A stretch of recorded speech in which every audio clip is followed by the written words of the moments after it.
Hello students, model question paper का set number 5 आज हम लोग सॉल्व करेंगे। और मॉडल क्वेश्चन पेपर को देखने से पहले एक बात आप लोग पहले एक बात को ध्यान से सुन लीजिएगा।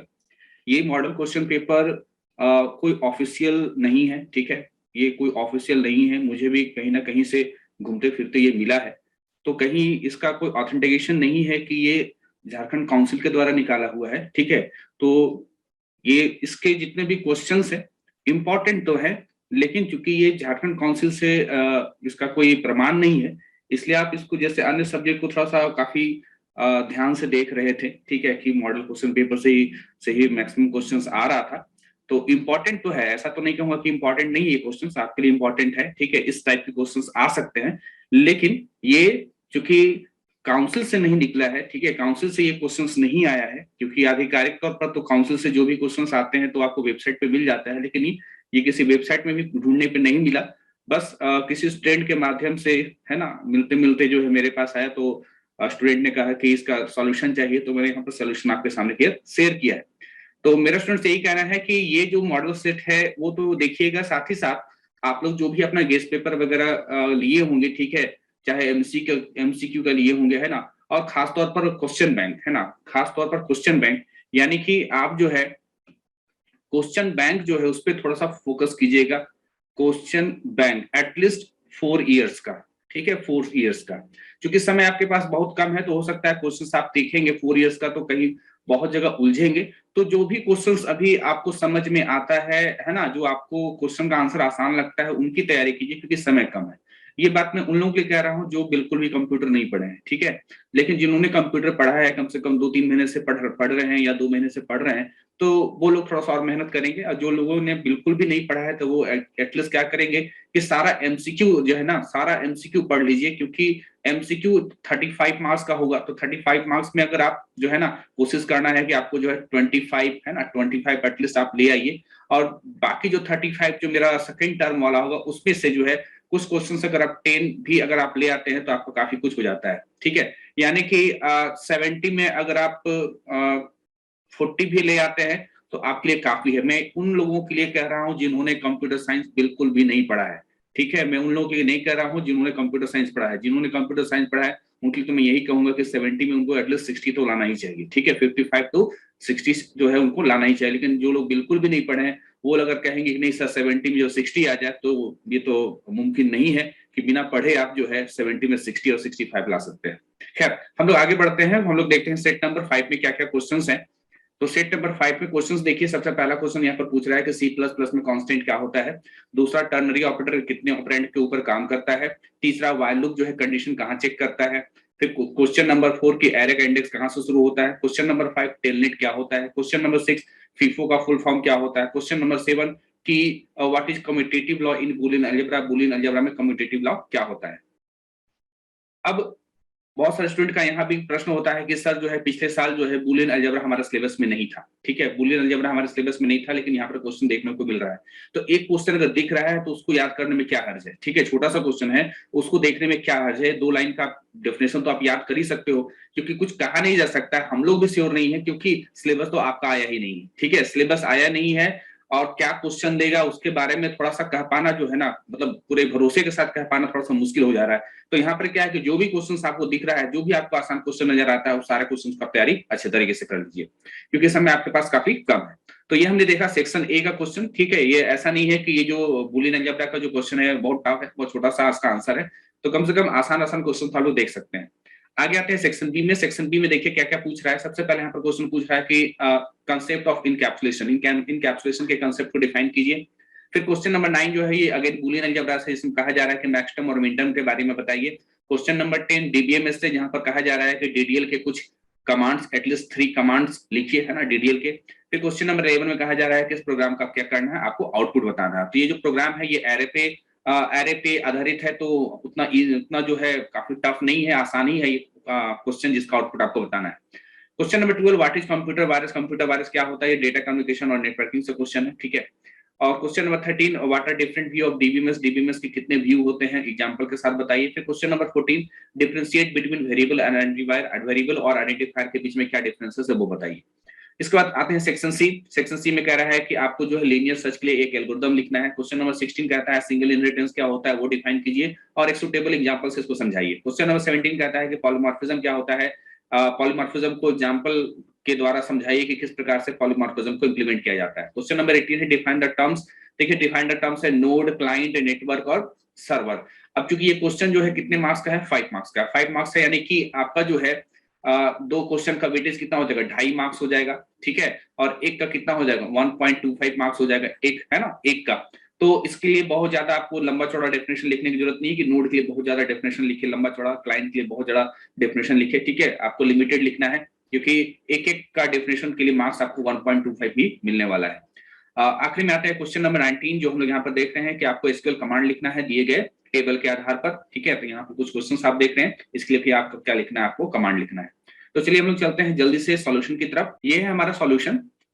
सॉल्यूशन देखिए हम लोग यहाँ पर सेट 5 का सॉल्यूशन देख रहे हैं। सबसे पहले जल्दी से आ जाइए और यहाँ पर देखिए कि सेक्शन ए का पहला क्वेश्चन क्या था कि कांस्टेंट क्या होता है सी प्लस प्लस में। बहुत ही आसान क्वेश्चन है, ओवरव्यू सी प्लस प्लस से क्वेश्चन है कि कांस्टेंट क्या होता है सी प्लस प्लस में। तो constant in C plus plus is data value. C plus plus में जो कांस्टेंट होता है वो एक डेटा वैल्यू होता है जिसका वैल्यू कभी चेंज नहीं होता है प्रोग्राम रन करने के दौरान, ठीक है। जैसे फॉर एग्जांपल अगर आप लिखते हो सी आउट और डबल कोट के अंदर क्या लिखते हो, हेलो, ठीक है। डबल कोट के अंदर क्या लिखते हो, हेलो। तब ये हेलो क्या है, ये क्या है, ये कांस्टेंट, इसको कहते हैं स्ट्रिंग कांस्टेंट। और जब आप प्रोग्राम को रन कराओगे तो आउटपुट में आपको क्या नजर आएगा, लिखा हुआ, ठीक है, प्रिंट किया हुआ हेलो ही नजर आएगा। तो ये हो गया आपका कांस्टेंट के सी प्लस प्लस में कांस्टेंट जो होता है वो डेटा वैल्यू होता है जो प्रोग्राम रन करने के दौरान अपना वैल्यू को चेंज नहीं करता है। क्वेश्चन नंबर 2 टर्नरी ऑपरेटर जो है वो कितने ऑपरेंड के ऊपर काम करता है, यानी कितनी वैल्यू के ऊपर काम करता है। तो यहाँ पर सबसे पहले ये जान लीजिए कि अ टर्नरी ऑपरेटर रिक्वायर्ड 3 ऑपरेंड। एक टर्नरी ऑपरेटर को 3 ऑपरेंड यानी 3 वैल्यू का जरूरत पड़ता है। एग्जांपल में सी प्लस प्लस में कंडीशनल ऑपरेटर जिसका की सिंबल ये होता है ना, क्वेश्चन मार्क और कोलन, ये जो टर्नरी ऑपरेटर है ये एग्जांपल है किसका, मतलब ये एग्जांपल है टर्नरी ऑपरेटर का। Now question number 3 while loop condition कहां चेक करता है। तो यहाँ पर इसका आंसर है कि while loop checks the condition at top, ठीक है, और स्टार्ट, यानी शुरुआत में ही व्हाइल लूप कंडीशन को क्या करता है, चेक करता है। Question number 4 index value of array always start with, ठीक है। एरे का इंडेक्स कहां से शुरू होता है, आप लोग सभी को जानते हैं, बहुत आसान सा क्वेश्चन है, ठीक है। बहुत बार एमसीक्यू में आपको पढ़ने को मिला भी होगा कि एरे का इंडेक्स कहां से शुरू होता है, 0 से शुरू होता है। Now question number 5 what is telnet. ये डाटा कम्युनिकेशन और नेटवर्किंग से सवाल है, टेलनेट क्या होता है। तो टेलनेट जो है इंटरनेट का एक यूटिलिटी होता है, ठीक है, जिसके जरिए आप रिमोट लॉगिन कर सकते हैं, ठीक है। Now question number 6 FIFO stand for, FIFO का फुल फॉर्म क्या होता है, तो फर्स्ट इन फर्स्ट आउट इसका फुल फॉर्म होता है। नाउ क्वेश्चन नंबर 7 कि कम्यूटेटिव लॉ क्या होता है बूलियन अलजेब्रा में। तो यहाँ पर दो स्टेटमेंट आपको लिख देना है कि a + b = b + a, ये कम्यूटेटिव लॉ का पहला स्टेटमेंट है, और a × b = b × a ये जो है कम्यूटेटिव लॉ का जो है सेकंड स्टेटमेंट है। तो ये आपका आंसर था।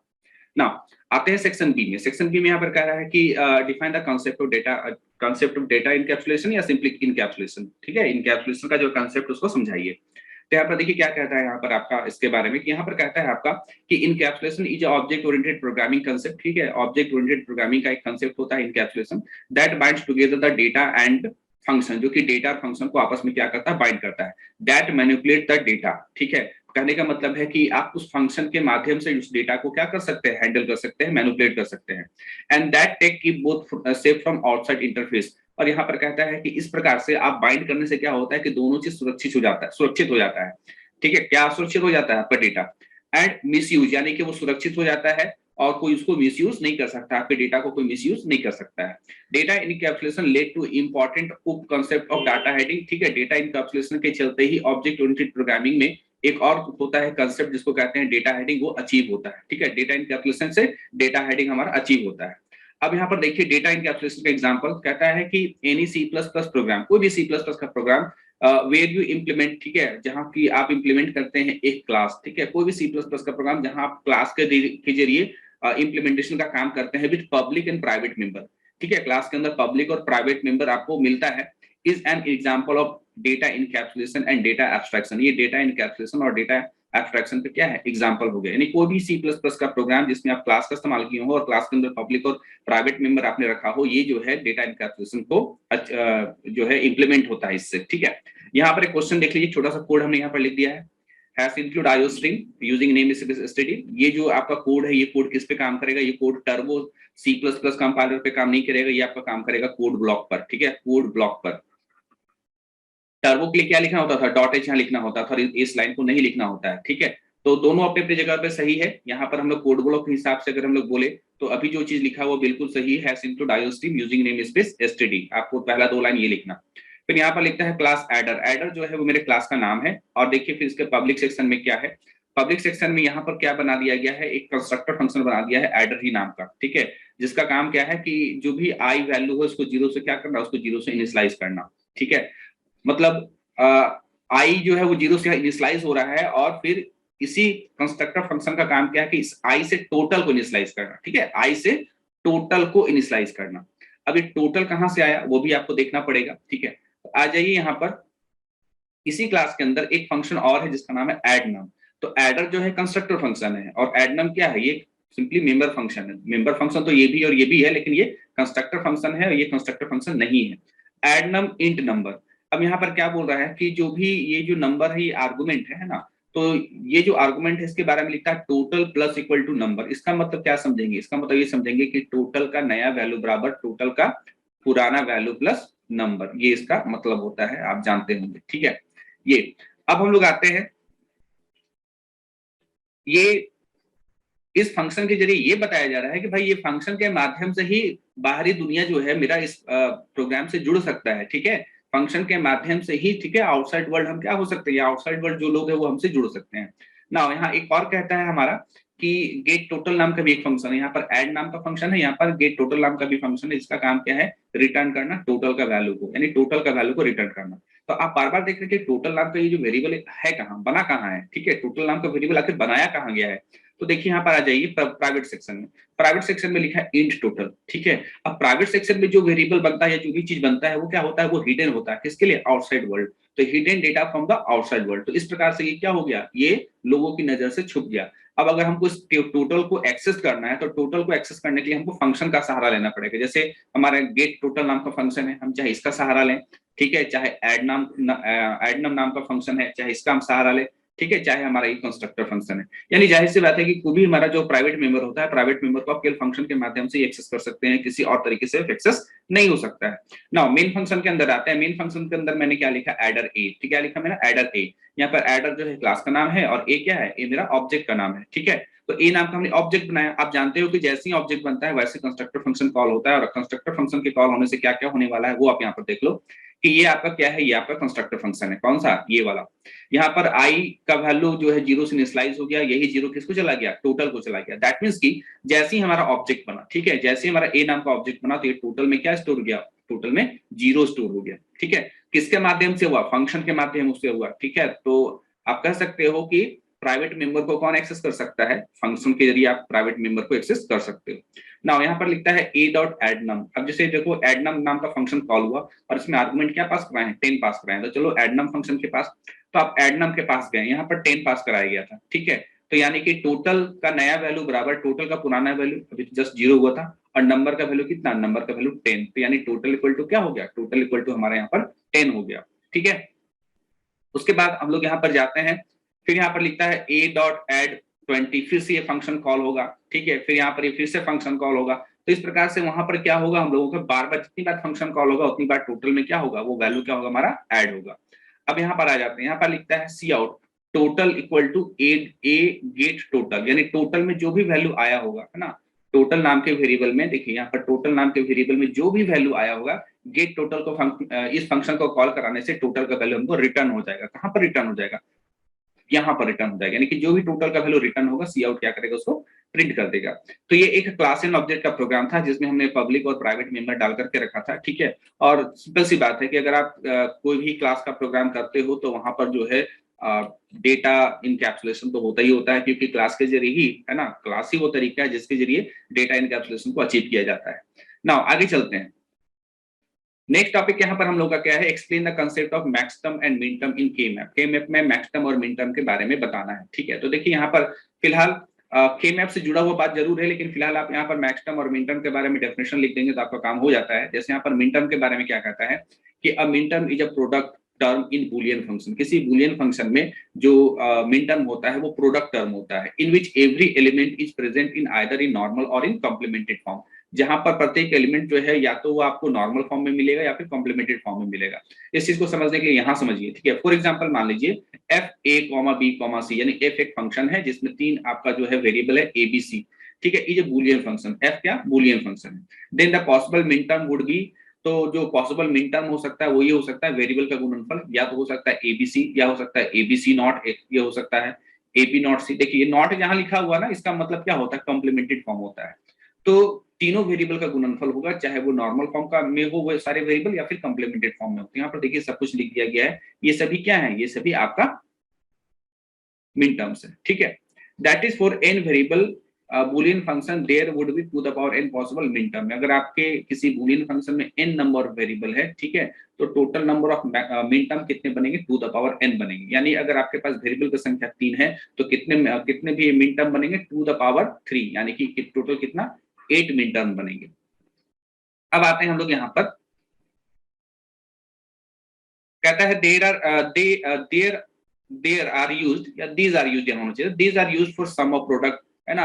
सम ऑफ प्रोडक्ट में इसका इस्तेमाल होता है, किसका, मिन टर्म का, which is also called disjunctive normal form, इसको डिसजंक्टिव नॉर्मल फॉर्म भी कहते हैं। नाउ मैक्सटर्म के बारे में बात करते हैं। मैक्सटर्म क्या होता है, ये सम ऑफ टर्म होता है, ठीक है। Maxterm is a sum term in Boolean function. Boolean function में जो सम वाला जो टर्म होता है उसको हम लोग मैक्सटर्म बोलते हैं, यानी वेरिएबल का जो जोड़ होता है उसको हम लोग क्या बोलते हैं, उसको हम लोग मैक्सटर्म बोलते हैं, ठीक है। In which every element is presented is either in normal form और इन कॉम्प्लीमेंटेड फॉर्म। जैसे फॉर एग्जांपल फिर से कह रहा है कि एफ नाम का फंक्शन है, इसमें 3 वेरिएबल है ए बी सी, ठीक है। तो जो पॉसिबल मैक्सटर्म होगा वो क्या क्या हो सकता है, would be A plus B plus C, A plus B plus C not, A plus B not plus C, A B not plus C not, फिर A not plus B plus C, फिर A B not C, फिर A B not A not plus B not plus C, फिर यहाँ पर A not plus B not plus C not. That is if n variable boolean function have boolean function there would be to the power n possible maxterm, यहाँ to the power n possible maxterm हमारा देखने को मिलेगा। कहता there are these are used for product of sum, ठीक है। वहां पर ये सम ऑफ प्रोडक्ट में इस्तेमाल होता है, याद रखना मिन टर्म का इस्तेमाल कहाँ होता है, सम ऑफ प्रोडक्ट में होता है, और मैक्सटर्म का इस्तेमाल कहाँ होता है, प्रोडक्ट ऑफ सम में होता है, ठीक है, होता है। Which is also called conjunctive normal form, इसको जो है कंजक्टिव नॉर्मल फॉर्म को कहते हैं, ठीक है। नाउ आगे चलते हैं। अब बात करते हैं यहाँ पर कि right at this statement of 3 statement of DDL command. DDL command के 3 स्टेटमेंट को आपको यहाँ पर लिखना है। सबसे पहले यहाँ पर थोड़ा सा डीडीएल के बारे में मैंने लिख दिया है यहाँ पर कि डेटा डेफिनेशन लैंग्वेज और DDL command is standard query language. ये एक स्टैंडर्ड क्वेरी लैंग्वेज होता है, ठीक है। यहाँ पर ये मत समझ लेना कि एसक्यूएल का फुल फॉर्म है ना, एस का मतलब स्ट्रक्चर्ड होता है, ठीक है। यहाँ पर हम जो स्टैंडर्ड वर्ड ऐसे ही लिख दिया गया है, ठीक है। तो standard query language are used to describe और डिफाइन द डेटाबेस स्कीमा, ठीक है। तो डेटा डेफिनेशन लैंग्वेज के माध्यम से जो कमांड लिखा जाता है जिसको हम लोग डीडीएल कमांड कहते हैं, ये एक हमारा स्टैंडर्ड क्वेरी लैंग्वेज है जिसका इस्तेमाल हम लोग डेटाबेस का स्कीमा को यानी डेटाबेस के स्ट्रक्चर को डिफाइन या डिस्क्राइब करने के लिए करते हैं। This command deal with database schema creation. ये कमांड डील करता है, किस चीज को डील करता है, कि डेटाबेस के स्कीमा को क्रिएट करने का एंड इट्स फर्दर मॉडिफिकेशन, यानी डेटाबेस का जो स्कीमा है यानी डेटाबेस का जो स्ट्रक्चर है उसको क्रिएट करने और फर्दर किसी प्रकार का मॉडिफिकेशन करना है, उसमें इस्तेमाल होता है हमारा ये डीडीएल कमांड का। Some popularly known as known DDL command are, ठीक है। कुछ पॉपुलर डीडीएल कमांड क्या क्या है, क्रिएट होता है हमारा, अल्टर होता है, ड्रॉप होता है, ट्रंकेट होता है, कमेंट होता है, ठीक है। सबसे पहले क्रिएट कमांड के बारे में देखते हैं। कहता है create is a data definition language command, ठीक है। ये एक डीडीएल कमांड होता है that is used for creating database object. ये डेटाबेस ऑब्जेक्ट को क्रिएट करने के लिए होता है। आप डेटाबेस ऑब्जेक्ट किसको किसको कह सकते हैं, तो हम डेटाबेस ऑब्जेक्ट हम डेटाबेस को भी कह सकते हैं और डेटाबेस के टेबल को भी कह सकते हैं। तो डेटाबेस, ठीक है, या तो हम डेटाबेस को क्रिएट कर सकते हैं, सीधी सी बात है, या फिर हम डेटाबेस के टेबल को क्रिएट कर सकते हैं। यहाँ पर क्या the syntax for creating database as follows. Database अगर क्रिएट करना है तो क्या उसका जो है सिंटेक्स होता है, तो आपको लिखना पड़ता है क्रिएट डेटाबेस फिर डेटाबेस का नाम, ठीक है। क्रिएट डेटाबेस फिर डेटाबेस का नाम, तो ये तो आपका कमांड हो गया, ठीक है। Here is an example to illustrate database creation in SQL. अगर आप लिखते हैं create database practice underscore DB, that means कि इस नाम का डेटाबेस हमारा जो है क्रिएट हो जाएगा, इस नाम का डेटाबेस हमारा क्रिएट हो जाएगा। इसमें आप चाहे वो कमांड भी लिख सकते हैं, है ना, टेबल बनाने का जो कमांड है उसको भी लिख सकते हैं क्रिएट के अंदर।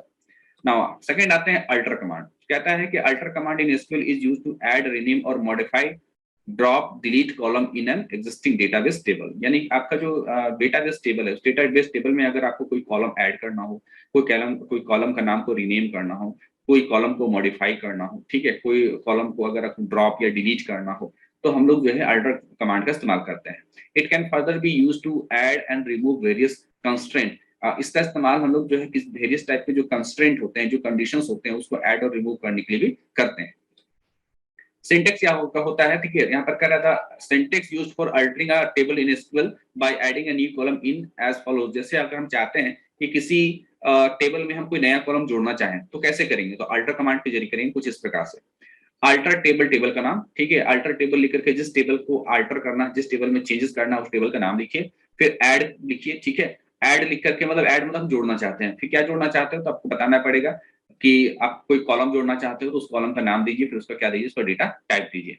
जैसे यहाँ पर फॉर एग्जांपल यहाँ पर दिया गया है कि हमारे पास पहले से एक टेबल पहले से बना हुआ है जिसका नाम है कस्टमर डिटेल, है ना, कस्टमर डिटेल नाम का पहले से एक टेबल बना हुआ है। हम इसमें चेंजेस करना चाहते हैं, क्या चेंजेस करना चाहते हैं, इस टेबल में एक नया कॉलम जोड़ना चाहते हैं ईमेल एड्रेस नाम का, ठीक है। तो अल्टर टेबल कस्टमर डिटेल यानी अल्टर टेबल, हम इस टेबल को अल्टर करना चाहते हैं, उसका जो उसमें मॉडिफिकेशन करना चाहते हैं, किस प्रकार से, ऐड, ऐड मतलब हम जोड़ेंगे क्या, ईमेल एड्रेस, यानी ईमेल एड्रेस नाम का एक कॉलम, नया कॉलम जोड़ेंगे जिसका डेटा टाइप कैरेक्टर होगा, ठीक है, और कैरेक्टर होगा और उसका जो साइज होगा वो 255 होगा। नेक्स्ट हमारा जो कमांड का नाम है radial command, that is drop, है ना। तो यहाँ पर बताया जा रहा है कि drop table SQL command is used to delete a database object from the database. Database में से डेटाबेस ऑब्जेक्ट को डिलीट करने के लिए ड्रॉप टेबल कमांड का इस्तेमाल किया जाता है। We can even delete the database using the drop command. हम डेटाबेस को डिलीट करने के लिए हम ड्रॉप कमांड भी इस्तेमाल, ड्रॉप कमांड का इस्तेमाल करते हैं। We cannot perform a rollback operation to undo a drop database और टेबल कमांड। यानी अगर आपने गलती से या जो भी जिस तरीके से जानबूझ करके या गलती से भी अगर आपने किसी डेटाबेस को डिलीट कर दिया या टेबल को डिलीट कर दिया तो उसको रोल बैक नहीं कर सकते, यानी आप दोबारा जो डिलीट किया जा चुका है उसको वापस नहीं ला सकते हैं। The basic syntax for writing drop command to delete a database in SQL as follows, ठीक है, जो हमारा सिंटेक्स होता है वो कुछ इस प्रकार से होता है। ड्रॉप लिख करके आप लिखना पड़ेगा डेटाबेस, अगर आप डेटाबेस को ड्रॉप करना चाहते हैं तो लिखना पड़ेगा ड्रॉप डेटाबेस, फिर उस डेटाबेस का नाम लिखना चाहते हैं। फिर कहता है the syntax for writing drop command to delete a database, delete a database in SQL. यहाँ पर डेटाबेस नहीं, यहाँ पर हम बात कर रहे हैं टेबल का। हम टेबल डिलीट करना चाहें तो क्या करना होगा, तो ड्रॉप टेबल, टेबल नेम, ठीक है, ड्रॉप टेबल लेकर के टेबल नेम लिखिए तो वो टेबल क्या हो जाएगा, आपका डिलीट हो जाएगा। तो ये 3 कमांड था आपका डीडीएल का। ना question number 11, what will be the output of the following programme, ठीक है, इस प्रोग्राम का क्या बताना है आपको, आउटपुट बताना है, ठीक है। तो स्टूडेंट्स जो एरे पढ़े हुए हैं उनके लिए कोई बड़ी बात नहीं है। Simple iostream using name space study int main, यहाँ पर जो है नम एरे नाम का एक एरे है, ठीक है। इसमें कितना एलिमेंट स्टोर है, 1 2 3 4 5 6 7 8 9 10, यानी दैट मींस यहाँ साइज नहीं दिया हुआ है। तो साइज अगर नहीं दिया रहता तो आप तो जानते हो एरे में पढ़े हो कि एलिमेंट को गिन करके मेरा कंपाइलर खुद इसका साइज कैलकुलेट कर लेगा कि इस एरे का साइज क्या है, 10 है। अच्छा, जो सबसे पहला वैल्यू 1 है वो कौन से इंडेक्स में स्टोर हुआ होगा, 0 इंडेक्स में, 2 कहां स्टोर होगा, 1 इंडेक्स में। इसी तरीके से जो 10 है वो कहां स्टोर होगा, 9th इंडेक्स में स्टोर हुआ होगा। तो हम लोग यहाँ पर लूप चला रहे हैं इंट i इक्वल टू 0 से लेकर के, यानी 0 इंडेक्स से लेकर के कहां i लेस देन 10, यानी कहां तक, 9 तक, ठीक है। और फिर मैंने इस लूप के बॉडी में लिख दिया सी आउट नम एरे i, यानी जब i का वैल्यू 0 रहेगा तो नम एरे 0 का डाटा प्रिंट करेगा, जब i का वैल्यू बढ़ करके प्लस प्लस होकर 1 होगा तो नम एरे 1 में जो डेटा 2 है वो प्रिंट करेगा, फिर प्लस प्लस होकर i का वैल्यू जब 2 हो जाएगा तो नम एरे 2 में जो डेटा यानी 3 वो प्रिंट करेगा एंड सो ऑन। तो इस प्रोग्राम का जो आउटपुट होगा वो कुछ इस प्रकार होगा, 1 से लेकर के 10 तक हम लोग को प्रिंट किया हुआ मिलेगा। Now question number 12, what is virus, ठीक है, write some examples. Computer virus क्या होता है इसके बारे में बताना है। तो कंप्यूटर वायरस के बारे में सिंपली बताया गया है कि computer virus is a malicious program, ठीक है, जैसे कोई भी C++ में कोई प्रोग्राम देखते हैं वैसा एक प्रोग्राम ही होता है आपका computer virus, that require a host, जिसको एक होस्ट का जो है जरूरत होता है, ठीक है। एंड इज, जैसे होस्ट मतलब जैसे क्या होता है, इंसान में भी ये होता है हमारा वायरस, ठीक है, तो उसको वायरस किस पे अटैक करेगा, उसको एक होस्ट चाहिए, है ना, उसको एक शरीर चाहिए। तो उसी प्रकार से कंप्यूटर वायरस भी एक प्रोग्राम होता है जिसको भी होस्ट चाहिए होता है, and is design to make system sick, जिसका काम हो वो इस तरीके से डिजाइन किया गया होता है ये प्रोग्राम जो आपके सिस्टम को क्या कर देता है, बीमार कर देता है। जस्ट लाइक रियल वायरस, जिस प्रकार से रियल वायरस इंसान के शरीर को बीमार करता है, उसी तरीके से आपका जो कंप्यूटर वायरस होता है वो आपके कंप्यूटर सिस्टम को जो है सिक कर देता है, बीमार कर देता है। Viruses can spread from computer to computer and they can replicate themselves, कहता है कि वायरस जो है एक कंप्यूटर से दूसरे कंप्यूटर में फैलता चला जाता है और जो वायरस होता है वो अपना जो है डुप्लीकेशन भी तैयार कर सकता है, यानी एक वायरस 2 वायरस पैदा कर दिया कुछ इस तरीके से, ठीक है। तो देखने में सुनने में बिल्कुल लग रहा हो कि इंसान वाला वायरस, लेकिन थोड़ा सा अलग है, ये प्रोग्राम है ना कि कोई जीव है, ऐसा कुछ नहीं है। ब्रॉडली कंप्यूटर वायरस को 3 सेक्शन में हम लोग बांटते हैं, ठीक है। एक होता है फाइल इन्फेक्टर, एक होता है बूट सेक्टर, एक होता है हमारा माइक्रो वायरस। देखिए फाइल इन्फेक्टर क्या है? A file infector virus is a type of virus that typically attached to an executable code such as computer games and word processor। ये एक ऐसा वायरस होता है जो जनरली किसी एग्जीक्यूटेबल कोड जैसे कोई कंप्यूटर गेम हो या कोई वर्ड प्रोसेसर यानी वर्ड का फाइल हो, उसके साथ क्या रहेगा, ये वायरस मेरा अटैच रहेगा। Once the virus has infected a file, जब ये वायरस फाइल को इन्फेक्ट कर देता है, ठीक है, it can spread to other program, ये दूसरे प्रोग्राम को भी इन्फेक्ट करना शुरू कर देता है, ठीक है। And even into other network, और अगर आपका कंप्यूटर किसी दूसरे कंप्यूटर से जुड़ा हुआ है तो उस दूसरे कंप्यूटर को भी क्या करने लगेगा, वो आपका जो है इन्फेक्ट करने लगेगा वो कंप्यूटर वायरस, ठीक है। बूट सेक्टर के बारे में पढ़ लेते हैं। बूट सेक्टर थोड़ा सा आपको समझने में दिक्कत हो सकता है क्योंकि बूट सेक्टर के लिए आपको थोड़ा बूट सेक्टर का कंसेप्ट मालूम होना चाहिए जो कि कंप्यूटर फंडामेंटल में पढ़ाया जाता है, तभी देखिए आपको तो याद करना ही पड़ेगा। A boot sector virus is a type of virus that infects the boot sector of floppy disk और master boot record, that is MBR of hard disk। Boot sector virus जो होता है वो एक्चुअली क्या किसको इन्फेक्ट करता है, floppy disk का जो है ना, फ्लॉपी डिस्क का जो बूट सेक्टर होता है या तो उसको जो इन्फेक्ट करता है, या हार्ड डिस्क में जो मास्टर बूट रिकॉर्ड होता है उसको क्या करता है, इन्फेक्ट करता है। The infected code run when the system is booted, यानी ये इन्फेक्टेड कोड है ना, क्योंकि ये जो आपका वायरस वो एक प्रोग्राम ही होता है, तो कहता है कि जैसे आप सिस्टम को बूट करते हैं तो ये जो वायरस होता है वो आपके डिस्क को है ना इन्फेक्ट करना शुरू करता है। But once loaded it will infect other floppy disk and when accessed in the infected computer. मतलब कुल मिलाकर सिर्फ ये कह रहा है यहाँ पर कि जब भी ये वायरस जो है बूट सेक्टर वायरस जो है, जैसे आप सिस्टम को बूट करते हैं ये बाकी सारी चीजों को भी जो है इन्फेक्ट करना शुरू करता है। नाउ आगे चलते हैं, यहाँ पर माइक्रो वायरस के बारे में पढ़ते हैं। माइक्रो वायरस क्या होता है? और micro virus is a computer virus written in a same macro language used for software program, यानी कि मैक्रो लैंग्वेज जैसे हम लोग कंप्यूटर लैंग्वेज बोल रहे हैं, उसी तरह से मैक्रो लैंग्वेज के बारे में बात हो रहा है। उसमें लिखा गया जो आपका वायरस है, यानी उससे जो बनाया गया जो वायरस है उसको लोग माइक्रो वायरस कर रहे हैं, इंक्लूडिंग माइक्रोसॉफ्ट एक्सेल और word processor such as Microsoft Word, ठीक है। तो किस किस सॉफ्टवेयर के साथ ये इंक्लूड हो सकता है, किस किस फाइल के साथ है वो इंक्लूड हो सकता है, तो बोलता है कि माइक्रोसॉफ्ट एक्सेल आप नाम सुने होंगे और वर्ड है ना, उसके साथ ये जो है आपका जो है वायरस हमारा अटैच हो सकता है। कौन सा? Micro virus. When a micro virus infect a software application it causes a sequence of action to be being automatically when the application is opened. जब आपका माइक्रो वायरस जो है किसी सॉफ्टवेयर पे अटैक करता है तो क्या होता है कि आपका सॉफ्टवेयर ऑटोमेटिकली खुद ब खुद काम करना शुरू कर देता है, कुछ ना कुछ वो काम करना शुरू कर देता है। और कहता है कि जो माइक्रो वायरस है ये आपके डेटा फाइल को भी क्या करता है, डेटा फाइल को भी ये इन्फेक्ट करता है। तो ये क्वेश्चन था आपका डेटा कम्युनिकेशन और नेटवर्किंग से कि कंप्यूटर वायरस क्या होता है। अब आगे चलते हैं।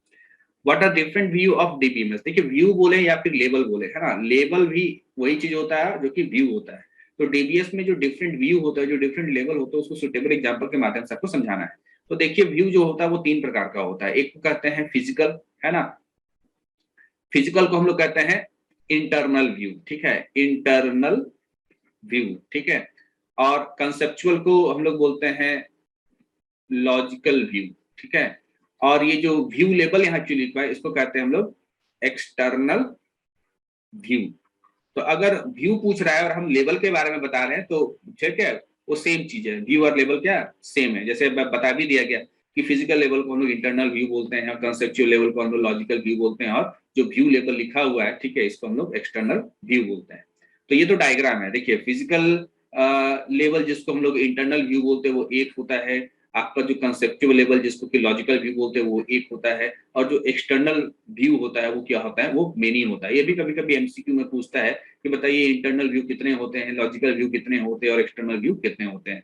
तो नीचे वाले दोनों तो एक एक होते हैं, लेकिन उसके ऊपर जो सबसे ऊपर जो एक्सटर्नल व्यू होता है वो एक से ज्यादा हो सकता है, क्या होता है। नाउ यहाँ पर आते सबसे पहले हम लोग बात करते हैं इंटरनल या फिजिकल के बारे में। तो ये लेवल या इस व्यू में क्या होता है, तो कहता है it describe how data are actually stored in the storage medium.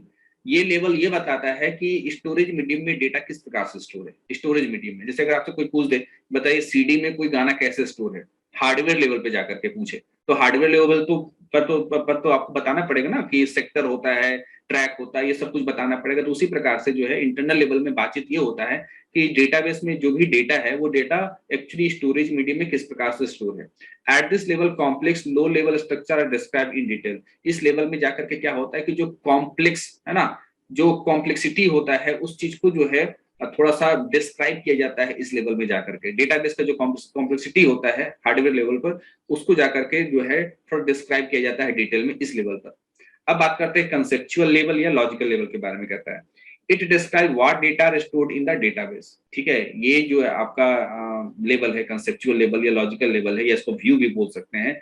कि ये बोलता है कि ये लेवल ये डिस्क्राइब करता है कि एक्चुअली डेटाबेस में क्या डेटा स्टोर है। It also describe the relationship among the data. ये लेवल जो है ये भी डिस्क्राइब करता है कि डेटा के बीच में रिलेशनशिप क्या है। It is used by the database administrator. इसको इस्तेमाल किया जाता है जिस व्यक्ति को द्वारा, उसको कहते हैं हम लोग database administrator, who decide what data is kept in the database. और ये वही व्यक्ति, ये वो व्यक्ति होता है जो डिसाइड करता है कि डेटाबेस में क्या डेटा रखा जाना चाहिए। अब बात करते हैं हम लोग एक्सटर्नल लेवल का, ठीक है, या एक्सटर्नल व्यू कहेंगे। तो कहता है most user access only a part of database. जितने भी यूजर होते हैं ना डेटाबेस के, ठीक है, वो डेटाबेस का एक छोटा सा हिस्सा ही केवल जो है एक्सेस करता है, पूरा का पूरा डेटाबेस एक्सेस नहीं करता है। And the system provided a view according to the users requirement.